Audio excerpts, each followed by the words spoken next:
Very much. Today I'm going to introduce the Secure and Protect Act of 2021. I'll talk about it in a moment, but why the Biden administration has lost control of the southern border. It's a time to regain control, and you have to deal with the dynamic that led to the border being overrun. This is not a seasonal event. Trump's got nothing to do with this. This is not Trump's fault. That's a bunch of BS. This is policy choices that were ill-conceived that have blown up in Biden administration's face. Why are there so many unaccompanied minors coming to our country since January, February, now through March? One of the first things that the Biden administration did is give an exemption to Title 42 deportations for unaccompanied minors. Title 42 was created by President Trump to allow us to send back anyone coming to our border because of the concerns about COVID infection. It didn't matter if you came as an unaccompanied child. It didn't matter if you came as an asylum seeker, family, you name it. You were apprehended and you were sent back because of COVID concerns. One of the very first things that the Biden administration did is give an exemption for unaccompanied minors regarding Title 42. That spread like wildfire throughout Central America. Word is out that an unaccompanied child will not be sent back under Title 42. They will remain in the United States. As a result, they've had to build 6 temporary facilities. 2 more are being looked at. There's a Fox News report, I don't know how accurate it is, apparently an email from Border Patrol officials indicating that there's a place in Texas, Donna, Texas. Pod 3A was designed to hold 80 people, and according to this email, there were 694 unaccompanied minors in that facility designed for 80, and there were 2 agents in charge of 694 children, an 867% increase over the capacity of Pod 3A. The numbers are stunning, but you have to ask yourself, what led to the rise of unaccompanied minors? Change in policy regarding Title 42. What else has led to a surge in people coming to our border? The Biden administration has done away with the Remain in Mexico policy. The Trump administration created a policy that if you're applying for asylum in the United States, you would have to stay in Mexico until your court date. Thousands of people were kept in Mexico under this policy. Tens of thousands of people. What happened? When word got out that you no longer are released in the United States, you have to stay in Mexico for years to await your court date, the flow of asylum seekers almost stopped. Because people are not going to pay $10,000, $20,000, $30,000 to go to Mexico for 4 or 5 years. They were paying to get to the United States, to be released, and they never show up. So it's time to take back the border, and the Secure and Protect Act would turn off the flow, in my view. So what do I do? Under the Flores court decision, if a family unit is apprehended at the border claiming asylum or any other situation, the minor children can only be held 20 days, which requires you to process the family in 20 days or break it up or release the whole family. Working with the Trump administration a couple of years ago, they told me that if you had 100 days to process families, then you could adjudicate the family unit. You would not have to let them go. You could hold them together in humane conditions, and they would be priority in terms of adjudication.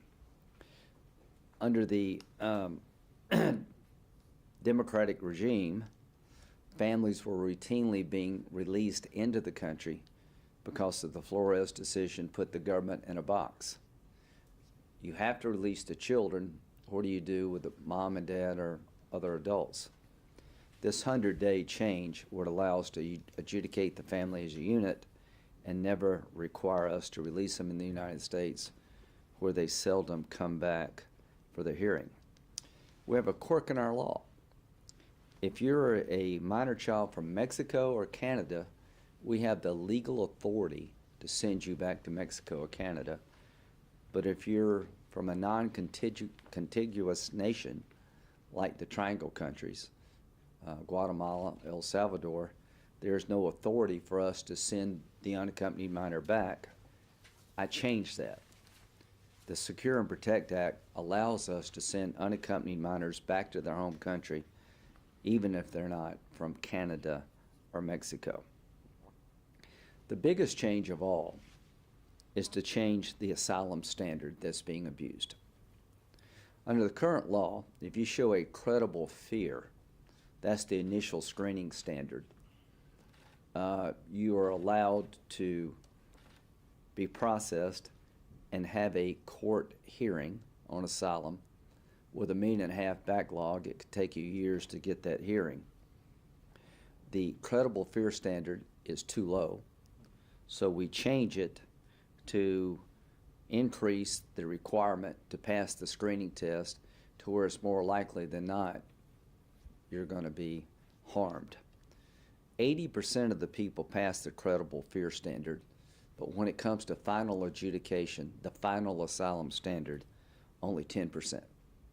80% pass the screening test, 10% make it through the adjudication process.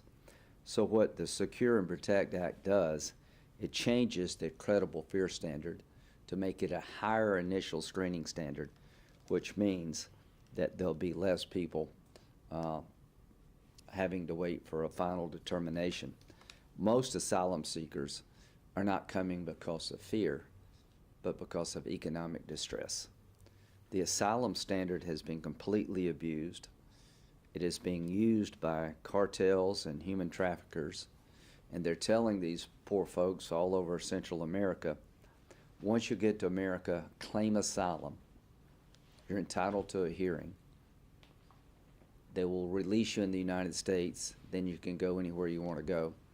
90% of the people never show up for the hearing, and 90% of those who do show up are not allowed asylum. The asylum system is being gamed. The Secure and Protect Act will stop this. So I'm hoping that there will be bipartisan support, and what we're trying to do is basically say, if you come to America, you're no longer going to be allowed to apply for asylum here. They want you to apply for, we want you to apply for asylum in your home country, particularly if you're a child. And if you show up on our border, we're going to send you back to your home country. You can apply for asylum there. Then we'll give you a court date here. You can show up for your court date, but you won't be released within the United States. If you're an unaccompanied minor from the Triangle nations, you will be sent back to your country. You will not be processed here. I am convinced if this bill became law and we had a 3-year timeout in accepting claims inside the United States, making sure their people apply outside the country, in their home country, or some international refugee center that we can set up in Mexico or someplace else, that this flow will stop literally overnight. If we don't do that, the worst is yet to come. So then I'll take some questions. How are you possibly going to be able to get this past the finish line? I'm sure you shopped it around a little bit. What's been the reaction from the other side?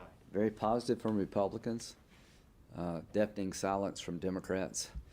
And the Democratic Party has to admit that Trump's not the problem here. They are.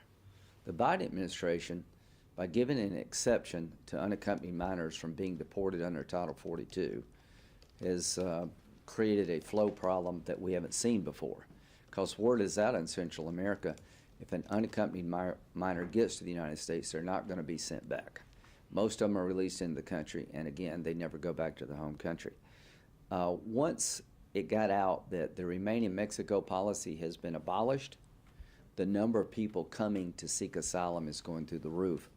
So you'll never change that dynamic until you change the law.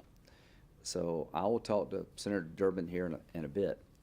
I am for dealing realistically with people who've been here for a long time.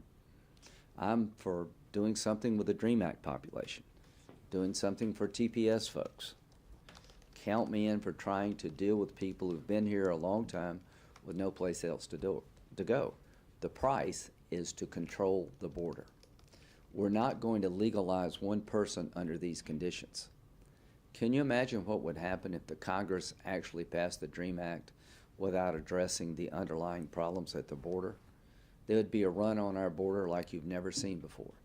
If it got out, hey, 1 million people just got legal status who'd been here for decades, don't you think people throughout the world, particularly the Northern Triangle, would take that as an incentive to come? So we cannot possibly pass any legalization legislation until we regain control of the border. I'm not asking for merit-based immigration.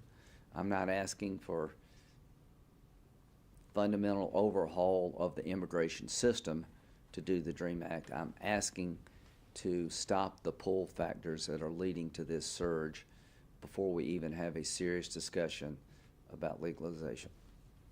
Senator Graham, I wanted to ask you actually about the Saudi proposal for Yemen to solve the crisis in Yemen and what you I haven't read all the details, but I appreciate it being made. I think it's a step in the right direction, and I'll get back with you about. But the fact that there is a proposal is encouraging, and I want to congratulate the Biden administration for getting that to happen. So you said you're interested in doing something again on the DREAM Act, but you have reservations because of the situation at the border? It's not reservations. I'm not going to do anything on the DREAM Act or any other legalization legislation I have supported in the past until we get control of the border. How do you get control of the border? You have to let unaccompanied children know that they're going to be sent back to their home, that the people who send them on this perilous journey, that the end result will be they will be sent back to their home country and they can apply for legal status in their home country. You've got to reinstate the Remain in Mexico policy. You've got to let asylum seekers know that you will not be processed in the United States. You will be processed outside the United States. You will not be released in the United States before your court hearing. If you don't do those two things, there is no space to get any deal on immigration. How do you think President Biden has governed so far after knowing him for so many years? And do you think what's going on with the border right now makes it more likely President Trump might jump in and see an opening again in 2024? Well, the political implications of letting the border spiral out of control are real for the Democratic Party. This is one of the reasons that President Trump won in 2016. People were frustrated with having an immigration system so easily gamed. So President Biden is in denial. I was there almost, 7 or 8 weeks ago now? What did I tell you when I came back? I was a one-man band. This thing is going to blow up in our face. The policy changes are going to lead to a run on the border like you've never seen. When I was there, when did we go? A couple of weeks ago? About mid-February.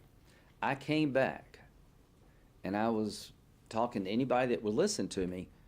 Man, this place is going to deteriorate quickly. You know who told me that? The Border Patrol and customs agents. They're God bless them. Can you imagine what it's like to be in charge of 694 children packed in a room meant for 80?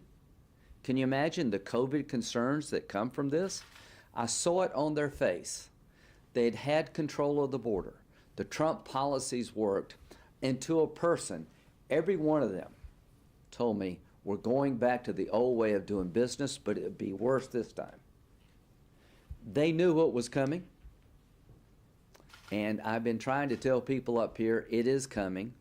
Well, I was more right than I thought I would be. And here's the good news. There's a way to fix this. All you have to do, President Biden, you don't have to listen to me. Go to the border yourself.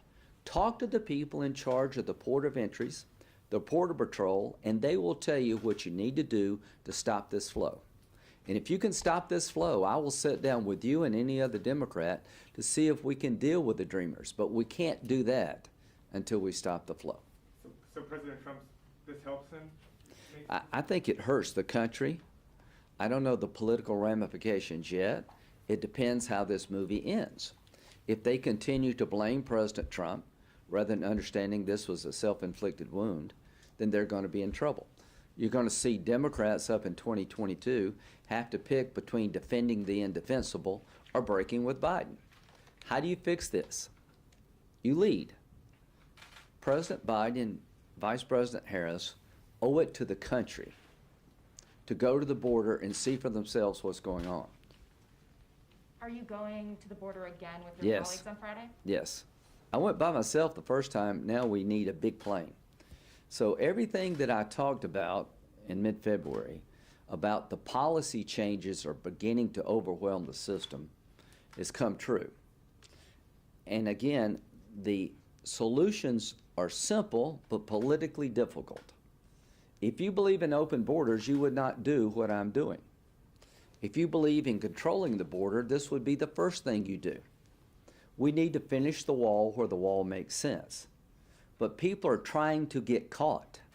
They're not trying to come in under the fence or over the fence. They're going to the first Border Patrol agent, a point of entry they can find, and they're turning themselves in. They're claiming asylum because now they know their claims will be processed in the United States, not Mexico. And when the DHS secretary says the border is closed, nobody believes him because the word is out that you get to stay in the United States. 6 facilities have been created to hold unaccompanied minors in the last 6 weeks. 2 more are being created. You're on track for over 1 million people to come to our border. And they're not coming to avoid detection. They're coming to get caught. They're coming to claim asylum and game the system. And the Biden administration has turned on the faucet. It had been turned off. And to expect an immigration bill to pass in these circumstances is just complete denial of the reality that exists in the country and at the border. If we legalize one person without doing this first, you would have multiple millions come. Oh, 500 new immigration judges, is that enough? Is It this is a a starting point? Okay, so we have over 1 million people waiting for asylum adjudication. 500 judges will help. But when a family comes, if they are caught today, my goal is to make sure they remain in U.S. custody, they get priority in terms of adjudicating their claim, that we change the credible fear standard to more meaningful, that they're not separated, they're adjudicated, we have 100 days, and if their claim is honored, they can stay, if not, they go back. My goal is to make sure that every unaccompanied minor that shows up to our border is sent back to their home country. Until you do that, we're not going to have control of this. When they go back to their home country, we'll set up a system that they can apply for asylum in their home country, and we can adjudicate that without them having to take this dangerous journey. And then one sort of off topic. In the wake of the 2 mass shootings, you've said that you think some things can be done on gun legislation in Congress. What can be done, and is there any interest of yours also in reprising Manchin to me? Well, number one, the idea of banning assault weapons, I don't think has any chance of passing in the Senate, and I would encourage Senator Schumer to bring up the assault weapons ban being proposed by President Biden and let us vote on it. I think you'd get a majority of senators saying that banning the weapon is not going to solve the problem. I own an AR-15. I own it responsibly. Senator Coons and I think Toomey have a bill that I could support, that if you fail a background check, we need to notify the local police. There are a lot of people who've been adjudged in a court of law, mentally danger to themselves or others, that are not in the current background system. Up to 1 million people, I would certainly try to put those folks into the system. But again, it's a right to own a gun responsibly in this country. And I think that's some area of where we could reach agreement. And some Democrats have expressed that they may possibly use the filibuster as kind of a breaking point in order to be able to get gun control measures passed. Well, all I Here we can are. say is that Democrats have used the filibuster a lot during the Trump years, and they filibustered the Cruz Grassley proposal that would have beefed up background checks and really focused on criminal misuse of firearms.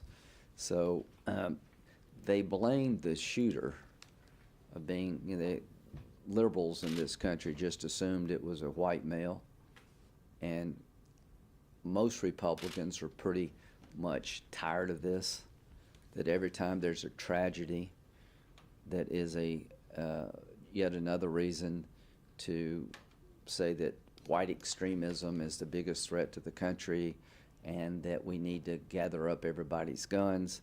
Well, it's not going to work. It's not working with the American people. Again, the instrumentality in question is not going to be the solution. A lot of this is mental illness that was not detected, not treated, but I would like to beef up the background system in a credible way. Yeah. I just want to ask, how much do you think Trump and other Republicans' rhetoric calling the coronavirus the Kung flu and China virus contributed to this rise in hate crimes against Asian Americans? Does the Spanish flu, I don't, it came from China, the Chinese Communist Party. The biggest oppressed group in China, the Chinese Communist Party are horrible to their own citizens. They deny them the basic freedoms and rights that we take for granted. So the fact that the flu, COVID-19 came from China is just a fact, and I don't buy that. Okay, anything else? Thank y'all. Yeah. President Trump seems to be speaking out a bit more after laying low recently. Is that some of the advice that you sort of gave him to weigh in on these races, some of these races, or how do you think it's going to keep going? Well, I think President Trump is the most consequential Republican in the country. He's the leader of the party. For us to be successful in 2022, we're going to need his help, his leadership. I've been encouraging him to use his power to put the best team on the field in the states that matter. You see him speaking up now more on policy. I think I talked to him last night, he's really astonished that they would let it get this bad so soon, that he thought that Biden would take a slower approach, that they would not turn on the magnets as quickly as they have to illegal immigration. And what does this say? The fact that the Democrats blame Trump says a lot about their playbook. No matter what the problem, Trump caused it. They caused this. They changed policies that were working. When they gave an exception to Title 42 deportations for unaccompanied minors, it spread like wildfire. That's why you have so many. When they do away with the remaining Mexico, that's why you have more asylum seekers. So the fact that President Biden has not visited the border is pretty astonishing to me. I was there in February. I talked to the DHS secretary yesterday. I said, my friend, I would like to work with you. I would like to do something for the Dreamers. But we can't do that until we regain control of the border. And it's got to be a real clear action, not just message. You can't say the border is closed. The only time this is going to change is when the planes land with the children on the plane back into the country where they left from. The only way this ends is when the people who show up to claim asylum never get to stay in the United States for a period of time to break this surge on the border. If you're not willing to do those two things, then you'll never regain control of the border, and you'll never have a successful immigration reform legislation, because you would have to be delusional to believe that legalizing people now, under the current situation, would not lead to more illegal immigration, a run on the border like we have not seen before. So I don't know what it is over there. I don't know why they're so resistant to working with people to fix this problem, but it is my view that this is becoming the most dominant issue in the 2022 election cycle. In February, I said, if there are no changes, immigration will be more politically potent in 22 than it was in 16. And here's my goal. not to make it a political issue, to fix the problem, to do the hard things. There are people on the right that would not ever want to legalize anybody, period. Most Republicans want to make sure that we deal fairly with those who've been here a long time, but we address the underlying problems of legal immigration. That's not an unreasonable request. There used to be Democrats who understood to get legalization on the table, you had to address the underlying causes of legal immigration. Those voices have been silenced. The open borders crowd is now firmly in control of immigration. Where is AOC? Why aren't you at the border looking at the things being reported? If you were worried about children on Trump being in bad conditions, this is worse. If you're worried about people having COVID outbreaks, this is the biggest COVID spreader in the entire country. So where are you? Thanks. Thank you, Senator.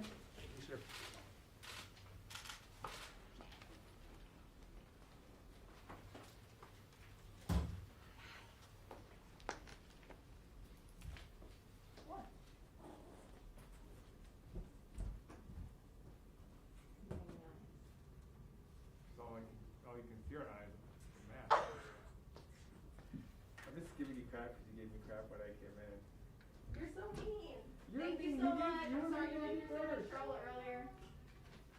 Not you, Jason. Oh man, I thought you were actually apologizing. You're nothing but trouble.